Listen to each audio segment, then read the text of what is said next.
વડોદરા શહેર મહિલા મોરચા કોષાધ્યક્ષ ખુશ્બુ જોશી દ્વારા પ્રધાનમંત્રી વિશ્વકર્મા યોજના કેમ્પનું આયોજન કરવામાં આવ્યું। આજ રોજ વડોદરાના સમતા પોલીસ ચોકી પાસે બાપુજી ગાર્ડનમાં પ્રધાનમંત્રી વિશ્વકર્મા યોજના અંતર્ગત કેમ્પ યોજાયો, જેમાં આધાર કાર્ડ, રેશન કાર્ડ, આધાર કાર્ડ લિંક કરાવવાનું, સરકારી લોનના ફાયદા કઈ રીતના મળે તેનું આયોજન કરવામાં આવ્યું હતું। પ્રધાનમંત્રી વિશ્વકર્મા યોજનાની તમામ યોજનાઓનો લાભ આજ રોજ વિસ્તારના રહીશોએ લીધો હતો। તમામ આયોજન વડોદરા શહેર મહિલા મોરચાના કોષાધ્યક્ષ ખુશ્બુ જોશીએ કર્યો હતો અને આ બીજો કેમ્પ છે। ગયા રવિવારે 200 જેટલા વિસ્તારના રહીશોએ કેમ્પનો લાભ લીધો હતો।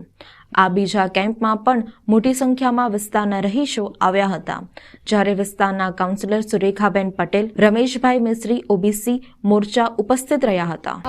મારું નામ ખુશ્બુ જોશી છે, વડોદરા શહેર મહિલા મોરચાની કોષાધ્યક્ષ છું અને મારા દ્વારા પ્રધાનમંત્રી વિશ્વકર્મા યોજનાનો કેમ્પ બાપુજી ગાર્ડન સમતા ખાતે રાખવામાં આવ્યો છે।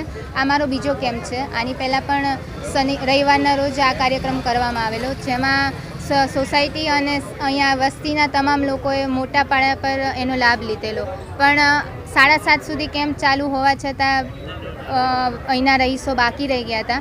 એટલે એમના બહોળા પ્રતિસાદને માન આપવા માટે મેં ફરીથી આજે અહીંયા પ્રધાનમંત્રી વિશ્વકર્મા યોજનાનો કેમ્પ કર્યો છે। આ મારો મત વિસ્તાર છે અને મારા કાર્યકર્તા બેન ખુશ્બુબેન જોશી દ્વારા બાપુજી અધ્યાનની અંદર વિશ્વકર્મા યોજનાનો કેમ્પ રાખવામાં આવ્યો છે।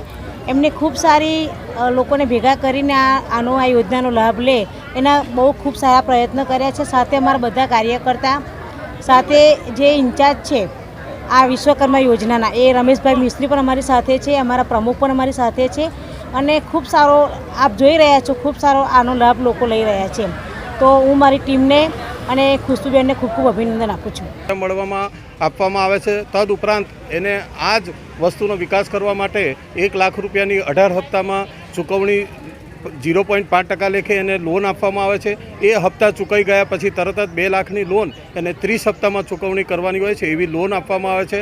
સરકારશ્રી પ્રધાનમંત્રી તરફથી આ યોજના માટે 13,000 કરોડ રૂપિયાની ફાળવણી કરવામાં આવેલી છે અને આના કારણે જ સર્વશ્રેષ્ઠ યોજના તરીકે આજે ઠેર ઠેર ગુજરાતમાં અને આખા દેશની અંદર આ યોજનાની અંદર દરરોજના 6,000 થી 7,000 રજિસ્ટ્રેશન કરવામાં આવે છે અને આ રજિસ્ટ્રેશન એટલા બધા અને સાથે સાથે આજ દિન સુધી હું વડોદરા શહેરની માહિતી આપતા મને ખૂબ આનંદ થાય છે કે અમે આ યોજનાનો લાભ ઓછામાં ઓછા 3200 લોકોને વડોદરામાં અમે આપી ચૂક્યા છે। મારું નામ રમેશભાઈ મિસ્ત્રી, શહેર બક્ષીપંચ મોરચો ઉપપ્રમુખ।